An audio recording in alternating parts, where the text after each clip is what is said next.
রাগ সবার সাথে করা যায়, কিন্তু অভিমান করা যায় কেবল প্রিয় মানুষের সাথে।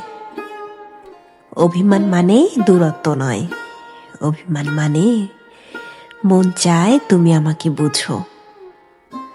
যার প্রতি কোনো আশা নেই তার প্রতি কখনো অভিমান জন্মায় না।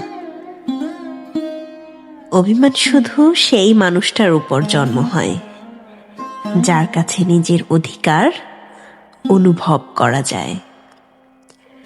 অভিমান আসলে ভালোবাসারই এক রূপ, যা যত্ন চায়, মনোযোগ চায়, একটু সান্ত্বনা, একটু আলতো ছোঁয়া চায়।